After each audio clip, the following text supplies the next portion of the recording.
Praise the lord. ప్రియమైన దేవుని యొక్క బిడ్డలారా, మీ అందరికీ హృదయపూర్వకమైన వందనాలు. అందరూ ఎలా ఉన్నారండి? బాగున్నారా? మీరందరూ బాగుండాలని మీ కొరకు ప్రతిరోజు ప్రార్థన చేస్తున్నాను. మనము ప్రవక్తల గురించి గత 2 రోజుల నుంచి మనం ధ్యానించుకుంటూ ఉన్నాం. ఈరోజు మనం పార్ట్ 3 చూస్తున్నాం. ప్రియమైన దేవుని యొక్క బిడ్డలారా, ఇక్కడ మనం ఈరోజు ఏంటంటే ప్రవక్త యొక్క విశిష్టత ఏంటి? ప్రవక్త అంటే ఆయన ఎలా ఉండాలి? దేవుడు ఆయన్నెలా వాడుకుంటున్నాడు? దేవుడు అసలు ప్రవక్తకి ఇచ్చినటువంటి పవర్స్ ఏంటనేవి ఒక 6 పాయింట్లను ఈరోజు మనం చూద్దాం. ప్రవక్త అనబడేటటువంటి వ్యక్తి ఇతరుల కొరకు ప్రార్థించేవాడుగా ఉండాలి. పాయింట్ నంబర్ 2, ప్రవక్త అయిన వారికి దేవుడు దర్శనమిస్తుంటారు. ఎవరి కోసమైతే ఇతరుల కోసం ప్రార్థన చేస్తున్నారో, ఎవరి కోసమైతే ప్రార్థన చేస్తున్నారో వారి నిమిత్తమై, వారు చేస్తున్న ప్రార్థనాంశం నిమిత్తమై దేవుడు ప్రవక్తలకు దర్శనము ద్వారా, కలల ద్వారా వాళ్ళతో మాట్లాడుతూ ఉంటారు. సంఖ్యాకాండము 12వ అధ్యాయము 6వ వచనంలో కూడా మీరు చూసుకోవచ్చు. పాయింట్ నెంబర్ 3, ప్రవక్త అయిన ప్రతి ఒక్క ప్రవక్త యొక్క నోటిని ప్రభువు తన యొక్క వాక్కు చేత నింపుతారు. పాయింట్ నెంబర్ 4, ప్రవక్త అయినటువంటి వారు చెప్పినటువంటి మాట మనం వినాలి. ఒకవేళ గనక ప్రవక్త చెప్పినటువంటి మాట వినకపోతే నాశనమగునని దేవుని వాక్యం సెలవిస్తుంది. పాయింట్ నెంబర్ 5, రాజులను అభిషేకించేటటువంటి శక్తి కూడా ప్రవక్తకున్నది అని కూడా దేవుని వాక్యం సెలవిస్తుంది. పాయింట్ నెంబర్ 6, ప్రవక్తల ద్వారా దేవుడు అద్భుతాలు జరిగించటము దేవుని చిత్తము. ప్రవక్తలకు కూడా దేవుడు వారిని ఉపయోగించుకొని కొన్ని అద్భుతమైన కార్యాలు కొన్ని సందర్భాలలో జరిగించటం అనేది జరుగుతుంది. మరి అదే విధంగా ప్రవక్తలు అసలు వారి యొక్క గుణ లక్షణాలు ఏంటి? ప్రవక్తలుగా పిలువబడాలని ఆశ కలిగి ఉన్నారు. లేదా ఒక వ్యక్తి ఎవరైనా ఒక ప్రవక్త ఉన్నారనుకోండి, వారు ఏ విధంగా ఎంచబడాలనేది గనక మనం చూస్తే పాయింట్ నెంబర్ 1, ప్రవక్త దేవుని చేత పిలువబడవలెను.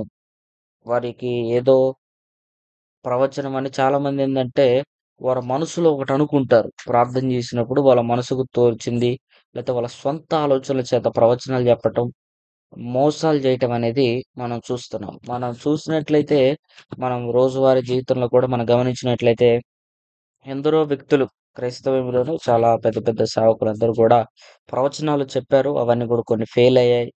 చాలా వరకు ఈ క్రైస్తవ్యాన్ని భ్రష్టు పట్టించడానికి కొన్ని ప్రవచనాలు కానివ్వండి, ప్రవక్తలు కానివ్వండి, సొంత ఆలోచనలు చెప్పడం కారణం చేత దేవుని నామం అవమానపరచబడటం అనేది జరుగుతుంది. అందుకనే పాయింట్ నంబర్ 1లో ప్రవక్తల యొక్క గుణలక్షణాల్లో ఫస్ట్ పాయింట్ ఏంటంటే, ప్రవక్త అనేది దేవుని చేత మాత్రమే పిలువబడాలి. మన సొంతంగా మనం నిర్ణయించుకోవద్దు. పాయింట్ నంబర్ 2, ప్రవక్త దేవునితో మంచి సహవాసం కలిగి ఉండాలి.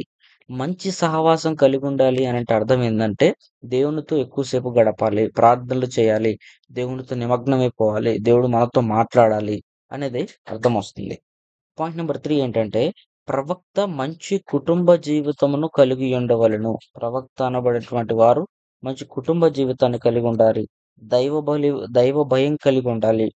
మరి అదే విధంగా పాయింట్ నంబర్ 4 గనుక మనం చూసినట్లయితే, ప్రవక్త బయట సమాజం పట్ల తగుమాత్రపు మితమైన సహవాసమును కలిగి ఉండాలి. ప్రవక్త అనగానే ఇంకెవరితో మనుషులతో మాట్లాడొద్దని జెప్పేసి, ఎవ్వరితో మాట్లాడకుండా దేవుడే నన్ను వాడుకోవాలని జెప్పేసి అట్లా ఉంటే కుదరదు. మన సమాజంలో గూడా అందరితో లిమిట్‌గా సహవాసం ఎంతలో ఉండాలో అంతలో ఉంటూ, ప్రతి ఒక్కరితో పలకరిస్తూ, వాళ్ళ కోసం ప్రార్థన జేస్తూ, అట్లా తగుమాత్రపు సహవాసాన్ని మాత్రం మితముగా సహవాసం కలిగి ఉండాలి. పాయింట్ నంబర్ 5 ఏంటంటే, కుటుంబ జీవితము, సాంఘిక జీవితము, మరదే విధంగా వ్యక్తిగత జీవితంలో పరిశుద్ధతను కలిగి ఉండాలి. పరిశుద్ధతను కలిగి ఉండాలి. పాయింట్ నంబర్ 6, ప్రవక్త దేవుని వాక్య అనుభవము కలిగి ఉండాలి. ప్రవక్త అనబడినటువంటి వారు దేవుని యొక్క వాక్య అనుభవమును కలిగి ఉండాలి. నంబర్ 1, వాక్యాన్ని బాగా చదవాలి. వాక్యాన్ని స్పష్టంగా చదవాలి. పరిశీలించి చదవాలి. ధ్యానించాలి. అన్వయించుకోవాలి. ప్రవక్త అనబడినటువంటి వారు వాక్యాన్ని బాగా డీప్ స్టడీ చేయాలి. మరి అదే విధంగా ఎందుకని వాక్యాన్ని బాగా వాక్య జ్ఞానం కలిగి ఉండాలి అనంటే, ఏదైనా ఒక వ్యక్తికి మనం ప్రవచనం చెబుతున్నప్పుడు, వాక్యము ద్వారా ఆయనకి హెచ్చరించాలి కాబట్టి, ప్రవక్త అనబడేటువంటి వాడు వాక్యం మీద ఒక అవగాహనను కలిగి ఉండాలి. పాయింట్ నంబర్ 7, ప్రవక్త దేవునితో ప్రార్థన సహవాసం కలిగి ఉండాలి. ప్రవక్త ప్రార్థన సహవాసం అంటే దేవునితో ఎక్కువ సేపు గడపటం అనేది దేవునితో కలిగి ఉండాలి. ఎందుకనంటే ప్రవక్త అనబడినటువంటి వాడు దేవునితో సహవాసం కలిగి ఉంటేనే ఆ యొక్క జీవితంలో అనేకమైన గొప్ప కార్యాలు చూడటం జరుగుతుంది. అదేవిధంగా ప్రవక్తల యొక్క నామములు మరియు పనులు అంటే ప్రవక్తల్ని ఇప్పుడు మన క్రిస్టియానిటీలో ప్రవక్తలు అంటాం, ప్రాఫిట్స్ అంటాం. ఇంకొంతమంది పరమతాలలో కానివ్వండి, పరమత గ్రంథాలలో కానివ్వండి, వారు ఇంకొక పేరుతో వాళ్ళని సంబోధిస్తూ ఉంటారు. అయితే మనం చూస్తే ఈ పరిశుద్ధ గ్రంథంలో ప్రవక్తలు అనేది అనేక రకాలుగా పిలువబడింది. వారి పనులు కూడా ప్రత్యేకంగా ఉన్నాయి. మొట్టమొదటిది దైవజనుడు. దైవజనుడు అనంటే అను మాట 50 సార్లు మన పరిశుద్ధ గ్రంథంలో మనం చూడగలుగుతాం. భక్తిగల దైవజనులు అని గూడా చూడగలం. ఇతరుల కంటే ఎక్కువగా దేవునితో సంబంధం గలవారుగా ఉండాలి. దేన్ దేవుని నీతిని అనుసరించి నెరవేర్చువారుగా ఉండాలి. దేవునితో సరిగా నిలబడుట, దేవునిని సరిగా అర్థము చేసుకొనుట. దైవజనుడంటే దైవజనుడు దేవునికి వ్యక్తి. పరిశుద్ధ గ్రంథంలో నిర్గమకాండము 9వ అధ్యాయము 4వ వచనంలో మనం చాలా జాగ్రత్తగా చూడవచ్చు. దీంట్లోనే పాయింట్ నంబర్ 2, దీర్ఘదర్శి. దీర్ఘదర్శిని అంటే మనం ప్రవక్తకి మరొక పేరు దీర్ఘదర్శి అని కూడా అంటారు. అందుకని చూడండి, పరిశుద్ధ గ్రంథంలో దీర్ఘదర్శి అను మాటను 12 సార్లు ఉన్నట్లుగా మనం చూడగలం. అనగా దూరము నుండి చూచువాడు, భవిష్యత్తును చూచి భవిష్యత్ విషయాలను మాట్లాడువాడు. దీర్ఘదర్శి అనగా పాత తర్జుమాలో ప్రదర్శకుడు అనర్థం. సమూయేలు మొదటి గ్రంథం 9వ అధ్యాయం 11 వచనంలో కూడా మనం చూడొచ్చు. దినవృత్తాంతముల మొదటి గ్రంథం 29 నుంచి 30 వచనాలు కూడా చూడొచ్చు. సిలువ వేయబడిన క్రీస్తును తన బోధల ద్వారా పౌలు ప్రదర్శించెను. ఇట్లాగా ఒక ముందస్తు ఆలోచన కలిగి భవిష్యత్తు కాలాన్ని, భవిష్యత్తులో ఏం జరగబోతున్నదో ముందుగా తెలియజేసేవాడు దీర్ఘదర్శకుడు అని అంటారు. ఆ పదాన్ని కూడా మనం చూడొచ్చు. దాన్నే మనము ప్రదర్శకుడు అనేటువంటి పదాన్ని కూడా మనం ఇక్కడ చూడగలుగుతాం. పాయింట్ నంబర్ 3, కావలివాడు అనగా కాపరి. ప్రవక్తలను దేవుడు తన ప్రజలకు కాపరిగా ఉంచి ఉన్నాడు. బాగా అర్థమవుతుందండి. ప్రవక్త అన్నవాడు ప్రజలకు ఒక కాపరి అన్నమాట. వారి భవిష్యత్తులో ఏం జరగబోతున్నదో దేవుడు ప్రవక్తను వాడుకొని ప్రజలకు తెలియచేస్తాడు.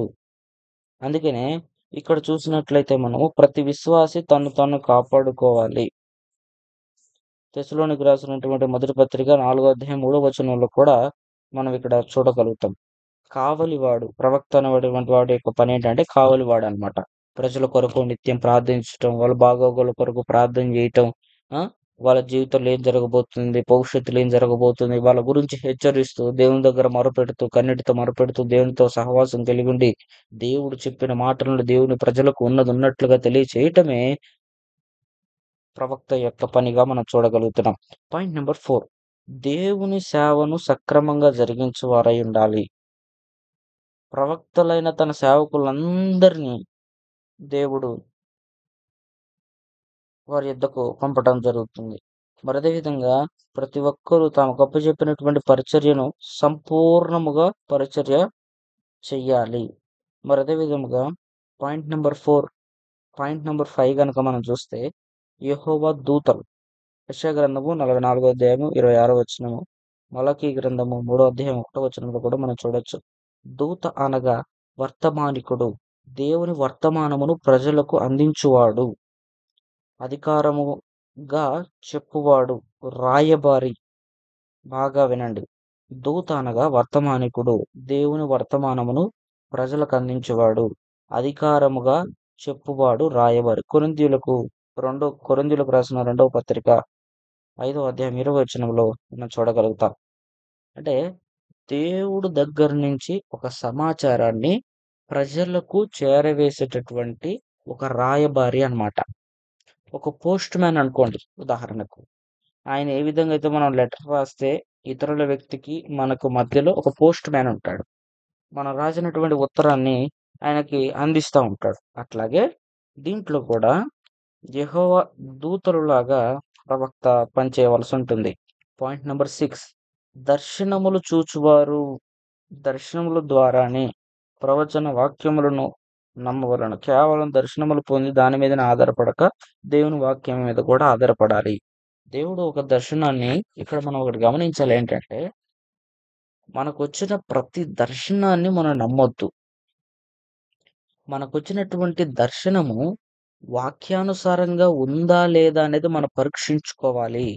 ఒకవేళ మనకొచ్చినటువంటి దర్శనము దేవుడే గనక మనకు బయలుపరిస్తే, ఆ వచ్చినటువంటి దర్శనము వాక్యానికి అనుగుణంగా 100% ఉంటుంది.